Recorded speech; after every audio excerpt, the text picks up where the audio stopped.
예전에 저는 TV를 참 즐겨봤습니다. 아주 정말 열정적으로 보진 않았지만은 감독 보는 것만큼 TV를 보았는데요. 언제부턴가 잘 안 보게 되더라고요. 하지만 그래도 꾸준히 보는 것이 문제일 것은 바로 프로야구 중계입니다. 그런데 지난 5월부터는 야구 경기를 잘 TV를 통해서 보지 못하고 있습니다. 어떻게 결과가 되는지를 알지 못하고 관심 갖게 좀 있습니다. 그 이유는 지난 5월에 아기가 태어났기 때문입니다. 아기를 보고 또 아기를 생각하다 보니 TV를 필 마음이 크게 들지가 않게 되었습니다.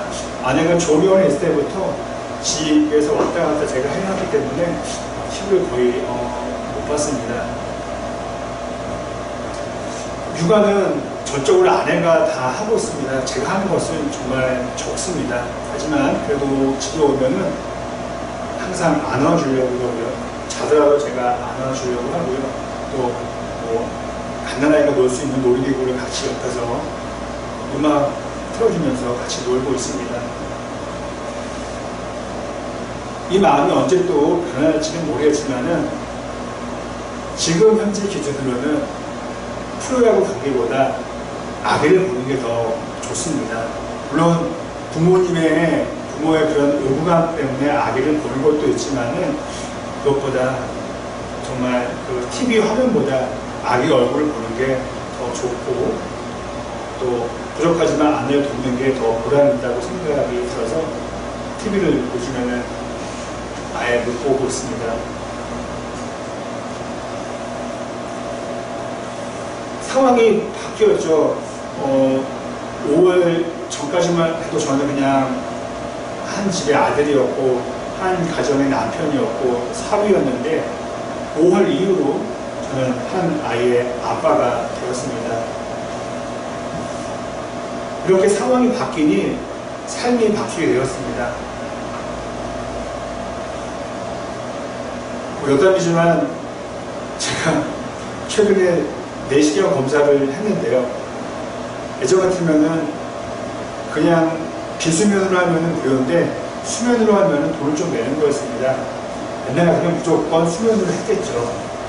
그런데 아마 아버지, 어머니들은 그 마음을 충분히 이미 갖고 계셨으리라 생각합니다. 그것은 아기를 생각하는 돈을 더 아끼게 되더라고요. 그래서 처음으로 비수면 내시경을 했는데요. 상당히 힘들었습니다. 권해드리지는 않습니다. 계속해서 말씀드린 것은 제 상황이 바뀌었기 때문에 그렇습니다. 저 여러분들도 상황이 바뀌었습니다. 그 전에는 예수님을 안 믿던 사람들이었는데 믿던 사람이 되었고, 예전에는 그냥 교회만 출석하는 그런 좀 형식적인 명목상의 기독교인이었다면은 지금은 정말 열심히 믿고자 하는 정말 참된 그리스도로 살고자 노력하고 있습니다. 오늘 본문 1절 보면은 그 그리스도인들에게 있어서의 삶의 변화를 바울은 설명해 주었습니다. 제가 다시 한번 읽어드리겠습니다. 여러분이 그리스도와 함께 살려주심을 받았으면, 무슨 말입니까? 구원 받았으면 우리가 항상 얘기를 하죠. 나 구원의 확신이 있어요. 나 천국 갈 수 있어요. 라고 우리가 얘기를 하는데요. 그 구원의 마음, 구원의 확신이 있으면 위에 있는 것들을 추구하십시오. 거기에는 그 위에 있는 것은 그리스도께서 하나님의 오른쪽에 앉아 계십니다. 무엇입니까? 여러분, 천국이죠. 하나님이 계시고 그 오른쪽에 예수님이 앉아 계신다고 하는 것은 뭐 우리의 마음속, 뭐 어디 자연 속이 아닌 거죠. 눈으로는 볼 수 없고 설명하기 너무 어렵지만은, 아예 설명할 수는 없지만은 그 천국이 바로 위에 있는 것들이 됩니다. 짧게 표현하면 이것입니다. 여러분, 그리스도인이면 천국을 바라보며 사십시오가 됩니다. 여러분, 제가 조금 전에 말씀드렸죠. 건강검진을 받았어요. 특별히 아픈 데는 없는데 가장 그 공통적인 문제는 비만입니다. 살을 빼야지 여러 가지 성인병을 예방할 수가 있습니다. 아무리 제가 노력을 한다 하더라도 지금 제 나이가 얼마고 플러스 50년, 60년은 진짜 의학의 도움으로 살겠지만은 그 이상은 살기 어려울 것입니다. 하지만 역시 우리가 가본 적은 없지만 천국은 그런 시간의 개념이 없어서 영원히 살 수 있다고 합니다. 우리의 몸은 그대로 땅에 남겨지고 우리의 영은 설명이 안 되잖아요. 네, 영혼. 이 영혼이 하나님께로 간다는 것이죠. 저는 그래서 이 영혼만 생각한다면 영혼의 시간은 충분히 있다고 생각을 합니다. 또 우리는 걱정이 참 많죠. 저도 좀 몸이 아플까봐 걱정합니다. 아이가 제 나이에 비해서 늦게 태어났기 때문에, 제 나이가 늦었기 때문에 더 건강하다고 노력을 많이 합니다. 하지만은 천국에 가면은 그런 아플 일이 없죠. 걱정할 일이 없습니다. 돈에 대한 염려, 어떤 사람과의 관계에 대한 염려를 우리는 할 필요가 없는 것이죠. 천국 가보진 못했지만 생각만 해도 참 좋은 곳입니다. 그곳에는 하나님이 계시고 예수님이 계시고 우리들이 만나고 싶은 신앙의 선조들이 있습니다. 여러분들은 어느 신앙을 가장 만나고 싶으신가요? 저는 개인적으로 사도 바울을 만나고 싶습니다. 이렇게 우리가 천국에 대해서 이야기를 하다 보면은 혹여나 우리는 이러한 생각을 할 수가 있습니다. 마지막으로 갈 곳이 천국이니 이 땅에서 대충 살자. 여러분, 그런 내용은 성경 어디에도 없습니다. 신구약 전체를 봐도 하나님을 생각하며 천국을 바라보며 대충 살아라라는 내용은 전혀 없습니다. 오히려 구약에는 개미처럼 부지런히 살아라라는 내용이 나올 뿐입니다. 자, 그럼 사도 바울은 천국을 이야기하며 우리에게 무엇을 설명해 주었을까요? 결론부터 말씀드리면은 그 내용은 상당히 현실적인 내용입니다. 하늘에 대한 내용, 천사에 대한 내용, 이런 건 아닙니다. 바울은 먼저 우리가 천국을 바라보면서 우리는 잘못된 생각과 행동을 없애야 한다고 말해 주었습니다. 5절에는 이렇게 나와 있습니다. 제가 읽어드리겠습니다. 음행과 더러움과 정욕과 악한 욕망과 탐욕을 죽이십시오. 탐욕은 우상숭배입니다. 탐욕, 모든 사람에게 있죠. 그런데 여러분, 탐욕은 좀 이게 아닐까 싶어요. 현재를 위해서 또 미래를 위해서 지금 의미 있지만은 더 갖고 싶은 마음.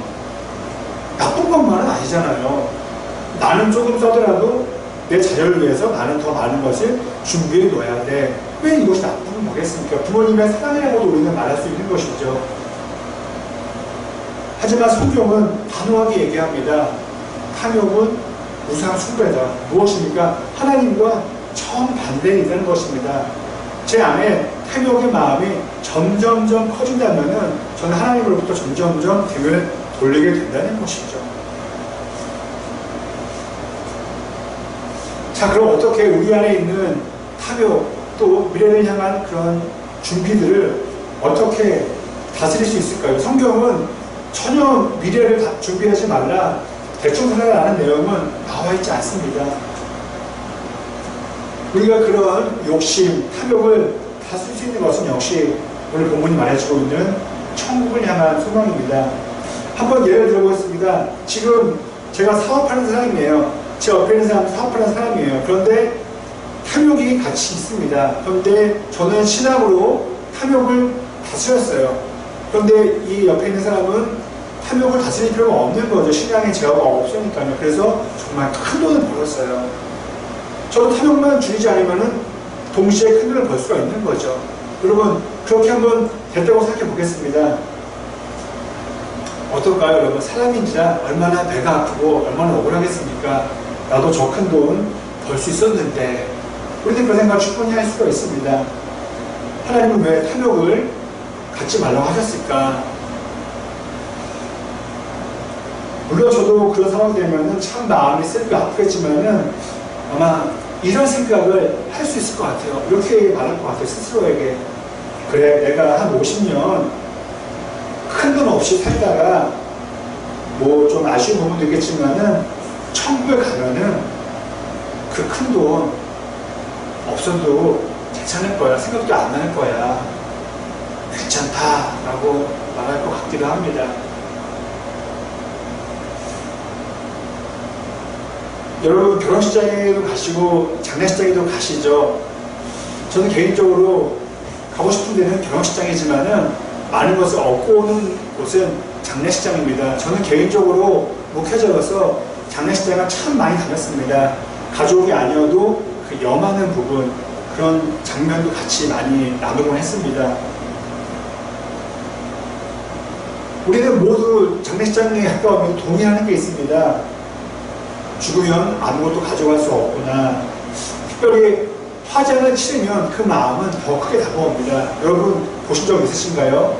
화장을 치르면 그 유리 그 거울, 유리 창문 뒤로 그 일하시는 분들이 있고요. 바로 그 앞에는 다 타고 남은 뼈, 이런 잔해가 있습니다. 그거를 다 곱게 빠가지고 담아주는 것이죠.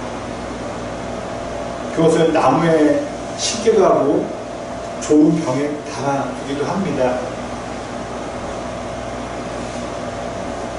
저는 그 뼈를 볼 때마다 또 뼈가루를 한번 손에 움켜쥘 때에 참 생각을 많이 하게 됩니다. 만일 죽어서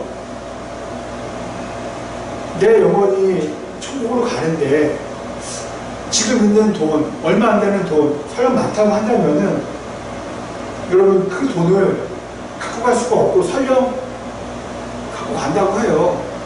근데 갖고 가서 그거를 어디다가 쓰겠습니까? 다 두고 갈 수밖에 없는 것이죠. 또 하나 이 말씀을 드리고 싶어요. 저도 제 자녀에게 많은 것을 물려주고 싶겠죠. 그런데 여러분 확실한 것은 그 아이에게, 제 자녀에게 많은 것을 물려준다고 그가 잘 된다는 보장은 전혀 없습니다.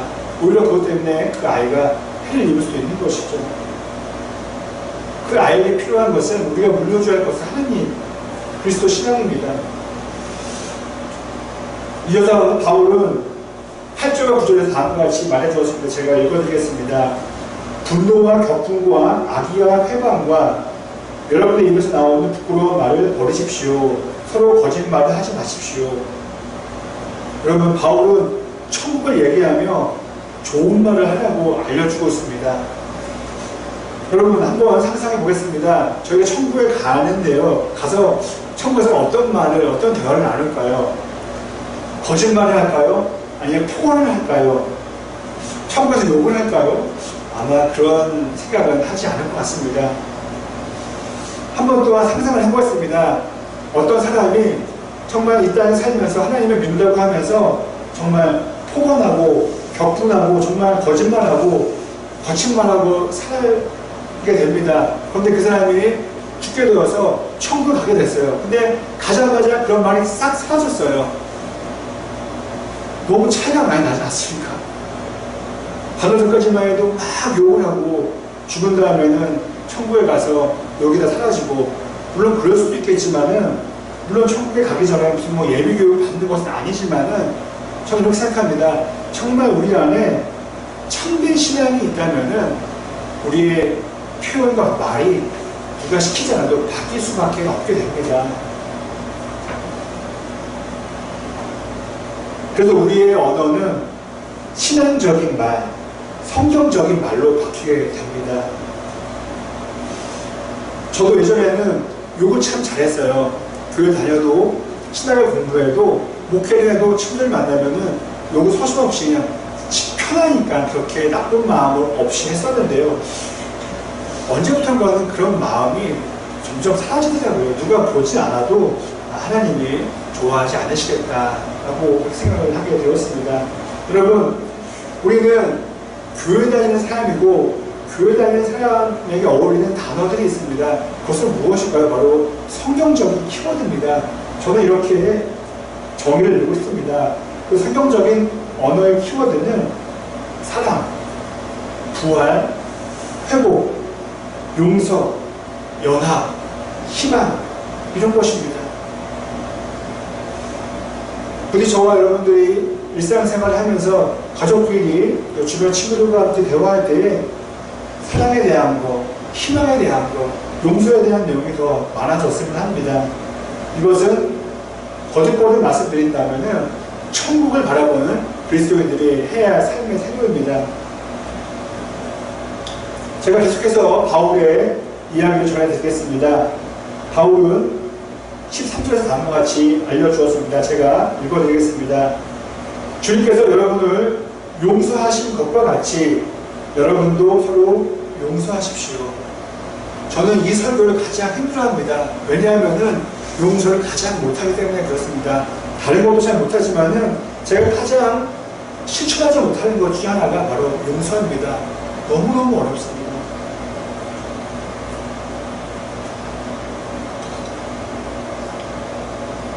그런데 제 상황을 설명드린다면 이렇습니다.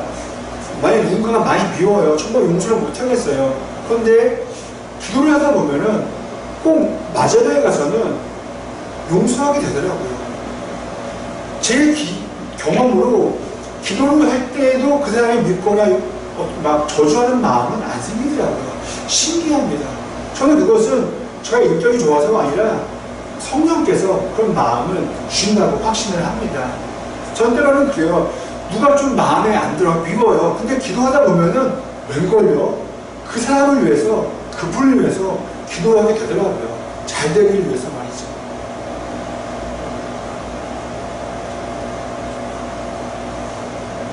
여러분들은 어떠신가요? 여러분들이 용서를 잘 하시는지요? 혹은 기도하는 시간에 용서가 되시는지요? 저와 여러분 모두 용서를 받았기에 하나님께로 천국을 갈 수 있게 된 것이죠. 용서를 못 받다면 저희는 갈 수가 없는 것이죠. 용서를 받은 저와 여러분 모두 성경 말씀대로 우리의 가족을, 우리의 친구를, 우리의 주변 사람들을, 그리고 옛날 사람들을 용서할 수 있었으면 합니다. 바울이 이처럼 천국 선언하는 기독교인들에게 삶의 방법을, 윤리를 설명해 주었습니다. 지금 제가 말씀드린 것은 신비한 것들이 아니에요. 우리 일상적인 삶의 모습들입니다. 그리고 바울은 이어서 얘기해 줍니다. 이러이러한 기독교 윤리를 그냥 마음속으로 갖고 있지 않고 삶에서 직접 실천해야 합니다. 라고 말해 주었어요. 참 바울은 글을 잘 써 주었습니다. 이렇게 해야 합니다. 라고 말하면서 그 다음은 그런 장소를 설명해 주었어요. 그 장소는 다름 아닌 가정이에요. 그리고 회사입니다. 바울이 이렇게 얘기해요. 아내는요, 남편을 존중해야 되고 존경해야 돼요. 남편은 아내를 끔찍히 사랑해야 돼요.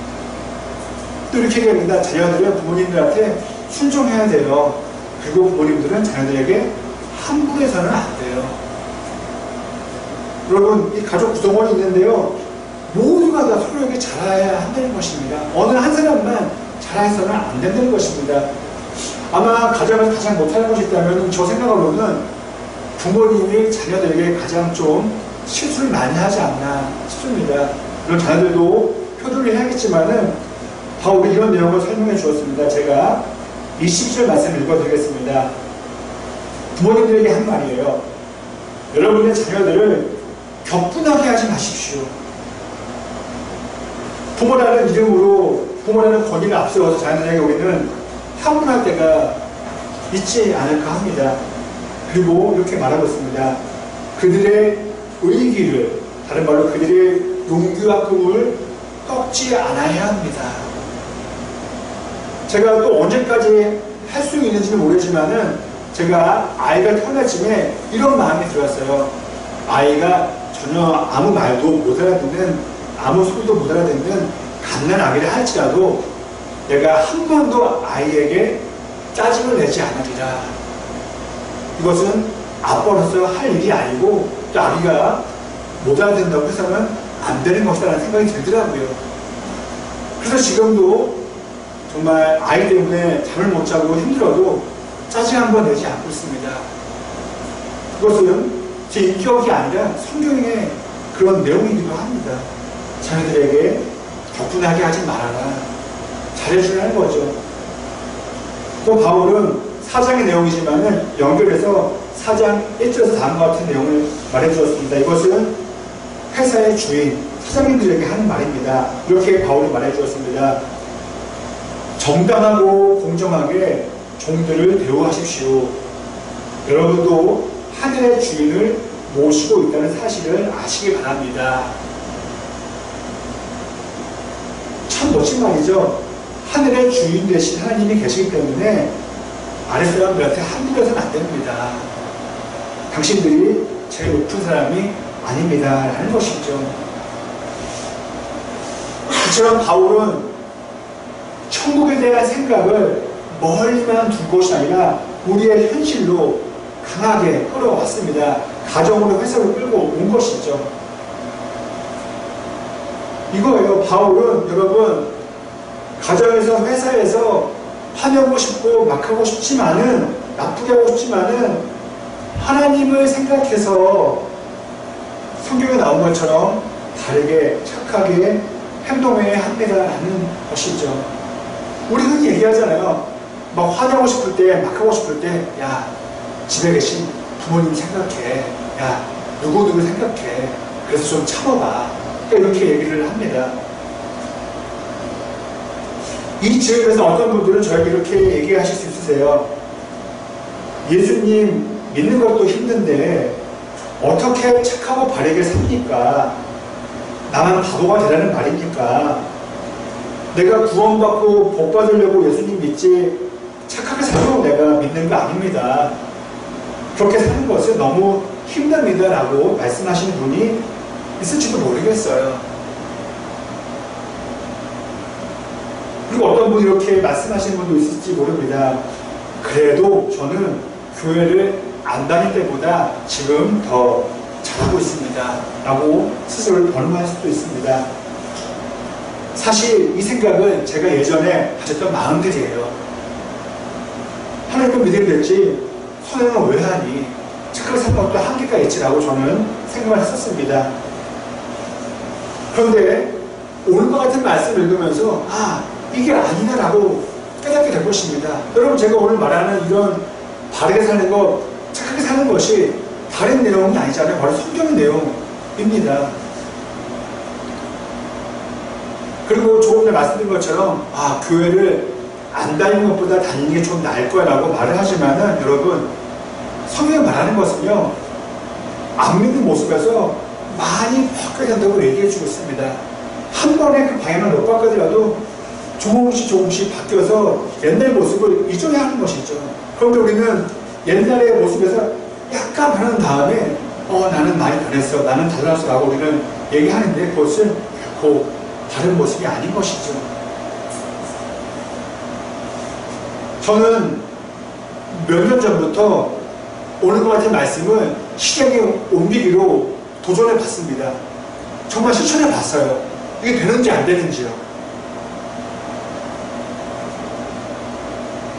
저는요 한 4년인가 5년 동안 해봤는데요 성경 말씀이요 진짜 맞습니다.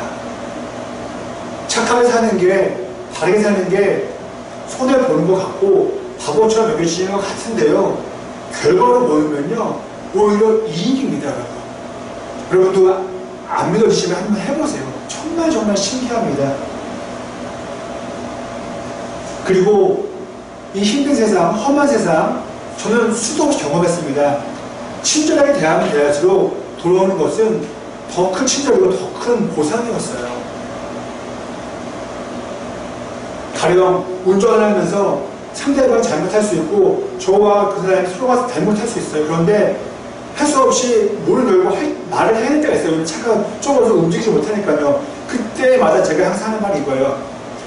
선생님 백미러 좀 접어주세요. 선생님 좀 뒤로 같이 물러나죠. 단 한 번도 상대방에서 쓴소리나 어쩜 예의 어긋는 소리가 한 번도 들은 적이 없습니다. 똑같이 그쪽에서 공손하게 잘 대해주었습니다. 오늘 말씀이 저와 여러분들에게 작거나 큰 도전이 되었으면 합니다. 성경대로 착하고 바르게 살아도 잘못되지 않는구나, 오히려 잘 되는구나. 끝으로 15절 말씀을 제가 읽어드리겠습니다. 역시 바울이 우리에게 해준 말씀입니다. 그리스도의 평화가 여러분의 마음을 지배하게 하십시오. 이 평화를 누리도록 여러분은 부르심을 받아 한 몸이 되었습니다. 여러분, 성경에 나와있잖아요. 큰 돈을 벌라고, 큰 성공을 거두라고 부르신 게 아닌 거예요. 그리스도의 평화를 누리라고 우리를 불러주셨다는 거예요.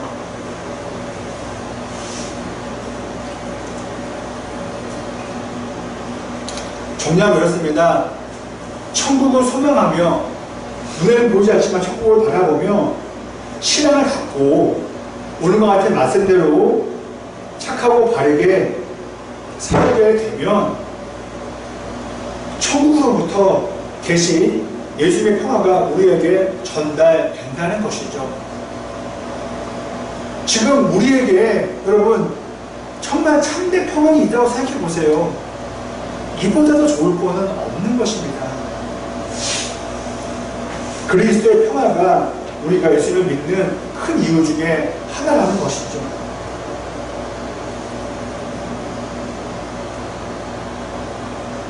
한 주를 새롭게 시작하면서 저와 여러분들이 사업을 하면서 직장을 다니면서 또 사람들을 만나면서 많은 일들이 분명히 있을 것입니다.